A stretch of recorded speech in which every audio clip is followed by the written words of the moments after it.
Dr. Toyland.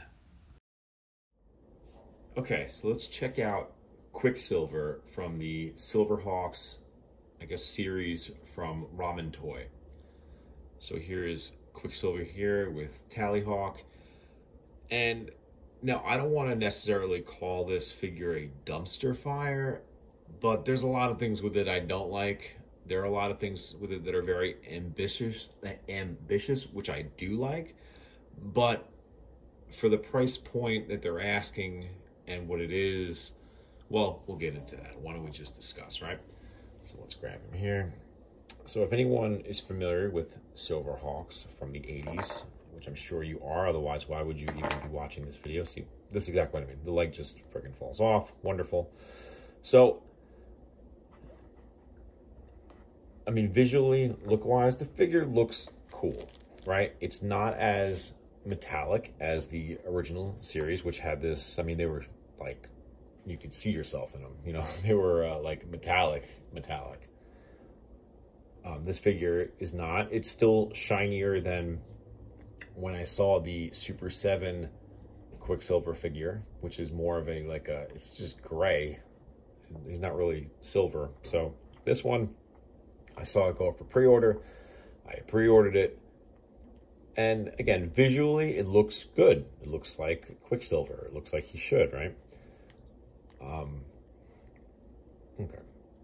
Let's just get into his movements. So he got his head, moves around, does his thing. Pretty good movement on it. Doesn't really move up too well, which is a little, I guess, a bit of a problem if you're trying to have it like float through space. The guy drop it, his face falls off, leg falls off. Again, it's kind of where we're at, right? Shoulder, they have the shoulder armor on like a separate kind of joint that's connected to the torso. So your shoulder does move up pretty well. Double jointed pinless elbows. Arm moves around. You see some grooves under here, some grooves on the side. We'll see that in a second. Also on the arm, you'll notice these two little silver dots. We'll see those in a second as well. Okay. Interesting choice that the joint on the flesh arm right here is gray. Not the worst, but again, for a figure that after taxes you're looking at $100 figure, I mean, you know, maybe they would use a different color there. Who knows? But what do I know? You have a pretty much useless torso pivot here. It doesn't really do much. This is what it does.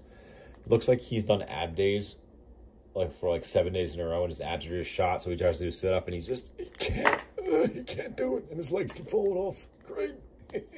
All right, so yeah, it's not, again, there's supposed to be some kind of like hip joint here. There's not really much movement there either, so he doesn't really look like, it's almost like his spinal cord is fused together, right? So legs obviously come off easily, like they're not supposed to, but they do. This is not a figure you want to start mix and matching with like other figures, unless you have a ton of things from Ramen Toy, which I'm sure you don't, because what else do they put out? If they keep putting out quality like this, probably not much, right? So that was a little harsh, but that's okay. Knee, double jointed. Ankle, it's a little limited, but you can still pose it. It doesn't really go all the way you think it probably should. He does have that handy dandy little toe joint though. Okay. All right. Now, as for accessories, there's a bunch of stuff in here. I'm going to go through that. This is Tallyhawk with his wings down. He has some wings to be extended. And these are some wings for Quicksilver. Shorter ones, longer ones. An alternate faceplate. So instead of doing an alternate head, which would have made probably more sense, they decided this stupid swapping faceplate thing, which again, it works with some of the, you know, like Figuarts figures or some of the other like Japanese line like that, but they do it differently. This was not done very, very well. It's ambitious, like I said, ambitious, but not really what we need. Alternate hands, so you have your hands for when he's doing his flying thing, and some reaching out hands. Praise Jesus. There you go. Okay. So there's two little silver dots in the arm like I was showing you before. They're magnets, and so are the feet of Tallyhawk here. Tally-ho. Okay, so he goes like this, and it sits on there, it perches. There are other toy lines like Mythic Legions or even G.I. Joe Classified that came with birds and do this better without having magnets. And this bird can only go on this one arm, just like this. That's all he does. And he doesn't even stay on that well. So if you're going to be moving him around, just be careful because he will fall off, because obviously these two little magnets cannot support this bird, which again, he's not super heavy, but he's definitely heavier than those two little tiny itty bitty magnets on his arm, right? Bird itself looks pretty good. You know, it looks like he should. Arms come off, not the arms, oh my God. The wings come off easily enough.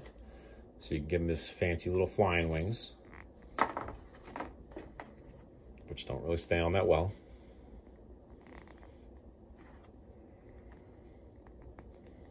Once they're on, they should be okay. So he's on there. You know, I don't think you can move his legs, so I don't really know what you do with him once he's like this, hanging from a string, flying through the air with the greatest of ease. Here we go. Falls off. Wonderful. And his wing fell off. And his leg fell off again. Fantastic. All right. So his face fell off before, because the face has this magnet on the inside, which I will also say that the magnet that's supposed to be glued to the inside of the face, or the glue already came off. And his head came off. So every time I touch this figure, it falls apart, and it's not supposed to. Now, why not have an alternate head when the head just comes off that easily? I don't know, because that would have made a hell of a lot more sense. So this faceplate is supposed to go on there with a magnet that's not on the face anymore because it fell off. So if you want, I guess you can glue the leg again. Oh my God. Okay, so I'll put a regular human face back on because I'm sick of watching this guy fall apart. So, grabs the leg, boom, falling on the floor. Here we go. Okay. Alternate hands. I don't even want to try putting those alternate hands on because we're going to have a problem once again, right? So let's try one of these wings. So these is a cool idea with these wings. So you see the little grooves on the side in there, and they fit right into the body. Boom. I said they fit right into the body.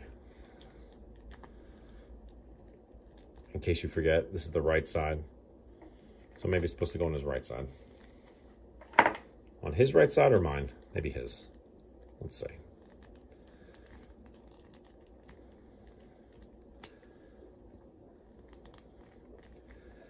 This is painful. Here we go. So, it goes right in there easily enough. And I guess while it looks cool and everything, and, you know, once it's in there, I think I would have been okay with something a little similar to the original one. Maybe like a cloth wing or something like that. Like, I don't think I needed this over-the-top different wings. I don't know. I mean, it does look cool, though, when it's in. There's just so many other problems with this figure that just drive me nuts right now.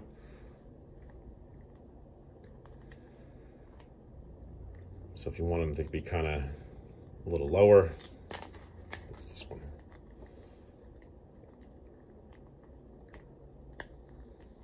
There we go. So if you want his arms lower, I guess when he's soaring through the sky, who knows? The figure is okay in terms of how it looks. Functionality, it's a total piece of shit. Sorry.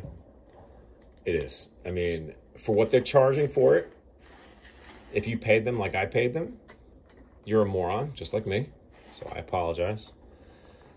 Because this figure is not worth what they're asking for it. This figure, which is weird though too, because I think even on the box, it says they had something to do with Super7. Super7's logo is on this Ramen Toy box for this figure.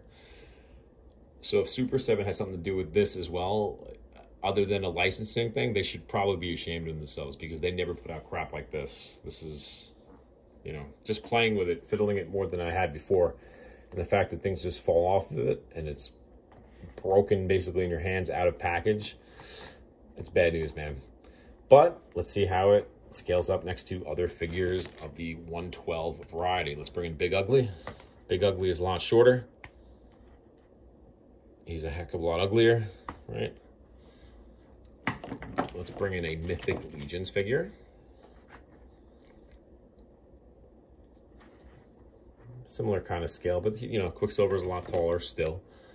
So let's see him next to, no, my other Lion-O is still, it's out of its package, but it's away somewhere. So let's just kind of see him next to Lion-O.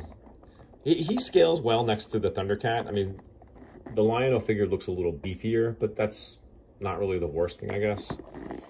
So again, I would say it scales well with the Thundercats. So if you're on the fence about whether or not you wanted this Quicksilver or the Super7 one, I would just suffer with the gray paint of the Super7 one and just get that one, because you know it's not going to fall apart. You know it's not going to be a total piece of garbage. Save your money, buy 2 Silverhawks figures. That's, you know, you don't need this one. I'm telling you, you do not need this one. Do not fall for it. It looks pretty. It looks like it photographs well. Unless you're just completely in it just for the photographing purposes of it, and you don't mind that if your figure falls apart when you're trying to handle it and pose it, be my guest. It's very frustrating. So again, maybe that's just me. Maybe I'm the unlucky one that has the crazy bad figure, but you know what? I don't care. This is the one I have. This is the only one I'm going to be buying, and I probably will not buy any more toys from this company. All right, enjoy. It belongs in a museum.